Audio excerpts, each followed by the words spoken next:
नमस्कार, मेरा नाम ईशा है और आप देख रहे हैं वेंदी एप्पल ड्रॉप्स। आज हम बात करेंगे tardigrades के बारे में। ये माइक्रोस्कोपिक क्रीचर्स जो दुनिया के सबसे एक्सट्रीम सर्वाइवर्स हैं।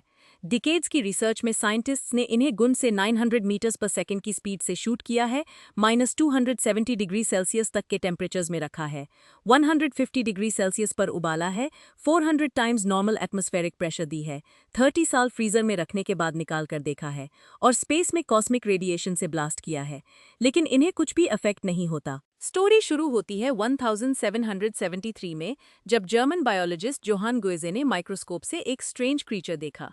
उसके पास 8 स्टम्पी लेग्स थी, हर एक के एंड पर टाइनी क्लॉज दे। उसने इसका नाम रखा वाटर बेयर, जो इंस्टेंटली एक इंटरनेट सेंसेशन बन गया।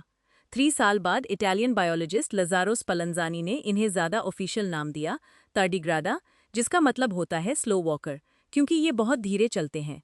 ये क्रीचर्स इतने छोटे हैं कि ये आपके फिंगरप्रिंट की ग्रूव्स के बीच फिट हो जाते हैं।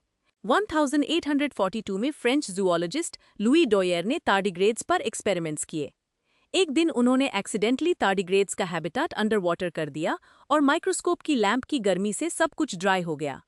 डॉयर ने देखा कि tardigrades धीरे धीरे क्रॉल करना बंद कर गए और श्रेवल्ड डेसिकेटेड बॉल्स बन गए, जैसे कोई माइक्रोस्कोपिक रेजिन हो। सब मूवमेंट रुक गया और क्रीचर्स मरे हुए लगे। लेकिन जब डॉयर ने सैंपल को रीहाइड्रेट किया तो कुछ अमेजिंग हुआ। tardigrades वापस जिंदा हो गए। इस उन्होंने डॉक्यूमेंट किया क्रिप्टोबायोसिस, जहां metabolic activity almost undetectable level. इस श्रिवल स्टेट को कहते हैं तुन स्टेट। इस स्टेट में tardigrade की मेटाबॉलिज्म 0.01% अपनी नॉर्मल रेट पर आ जाती है, मतलब 10,000 टाइम्स स्लोअर। अगर पर्सपेक्टिव के लिए देखें तो अगर आप रोज 2000 कैलोरीज कंज्यूम करते हैं तो ये ड्रॉप हो जाएगा सिर्फ 0.2 कैलोरीज पर। आप डेली सिर्फ 10 ग्रेन्स ऑफ राइस पर सर्वाइव कर सकते हैं।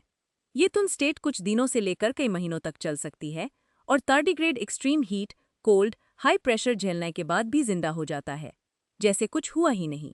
लेकिन सिर्फ श्रिवल होना बताएगा कि tardigrade रेडिएशन और डिहाइड्रेशन से कैसे बच जाता है।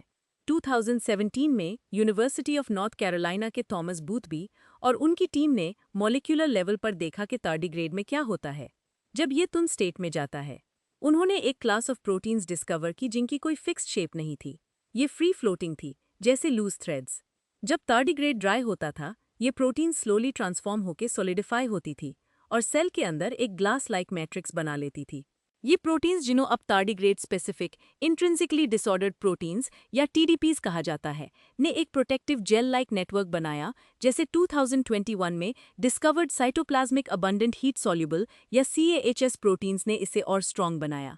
ये नेटवर्क डिहाइड्रेशन और एक्सट्रीम टेम्परेचर की मैकेनिकल स्ट्रेस को जनरल प्रोटीन्स को तोड़ने से रोकता है। बूथबी की टीम ने ये प्रूफ करने के लिए TDP जीन्स को यीस्ट और बैक्टीरिया में इंसर्ट किया, जो नॉर्मली डेसिकेशन सर्वाइव नहीं कर सकते, और वो सडनली एक्सट्रीम ड्राइंग झेलने लगे। ये प्रूफ हुआ कि ये प्रोटीन्स tardigrade की एक्सट्रीम रेजिस्टेंस की है। लेकिन TDPs सिर्फ सेलुलर स्ट्रक्चर्स प्रोटेक्ट करते हैं, ये आयोनाइजिंग रेडिएशन से DNA ब्रेक्स नहीं रोक सकते। बात समझने के लिए मीडियन लीथल डोज या LD50 माइस के लिए 0.6 से 0.9 ग्रे है, ह्यूमंस के लिए 2.5 से 4.5 ग्रेज। 50 ग्रेज एक्सपोजर सिर्फ 5 दिनों में डेथ कॉज करता है, लेकिन tardigrade सर्वाइव करते हैं 4000 ग्रेज तक बिना डिग्रेडेशन के। 2024 में यूनिवर्सिटी ऑफ नॉर्थ कैरोलिना के बॉब गोल्डस्टीन ने हिप्सिबियस एग्जेम्प्लारिस पर स्टडी की। उन्होंने देखा कि गामा रेडिएशन 2 की प्रोटीन्स एक्टिवेट करता है, DSUP या डैमेज सप्रेसिंग प्रोटीन, जो DNA से डायरेक्टली बाइंड होती है।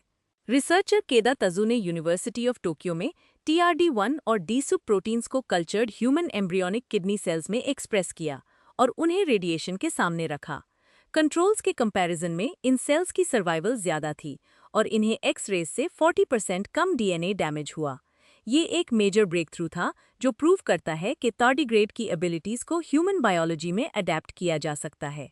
इसका मतलब है कि हम फ्यूचर में स्पेस रेडिएशन से लड़ सकते हैं। यहाँ एक इंटरेस्टिंग क्वेश्चन है, tardigrades ने एक्सट्रीम सर्वाइवल के लिए इतने जेनेटिक लेंथ्स तक क्यों जाने की जरूरत पड़ी?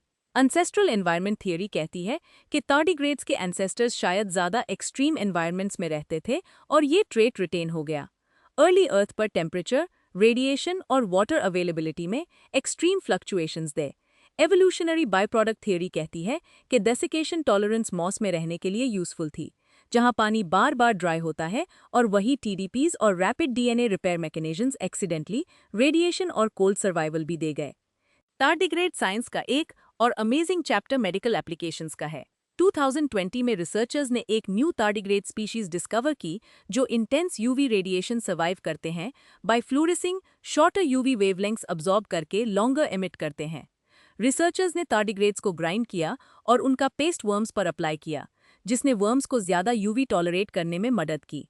अब अगर ये सिंथेटिक वर्जन बन जाए तो शायद एक ऐसा सनस्क्रीन बन सकता है जो जेन्युइनली कैंसर से प्रोटेक्ट करे। यूनिवर्सिटी ऑफ वायोमिंग के रिसर्चर्स टार्डिग्रेड प्रोटीन्स का यूज करके इंसुलिन और वैक्सीन्स की थर्मल स्टेबिलिटी इंप्रूव करने की और रिमोट विलेजेस तक पहुंचा जा सके। टार्डिग्रेड्स हमारी हार्ट्स में एक स्पेशल जगह रखते हैं और साइंस में भी एक स्पेशल प्लेस रखते हैं। ये माइक्रोस्कोपिक सुपर हीरोज हमें सिखाते हैं कि नेचर के पास आंसर्स हैं उन प्रॉब्लम्स के जो हमारी टेक्नोलॉजी अभी सॉल्व नहीं कर पाई। Space radiation, organ transplant preservation, vaccine storage और शायद एक दिन कैंसर के ट्रीटमेंट्स भी, ये सब में टार्डिग्रेड प्रोटीन्स काम आ सकते हैं।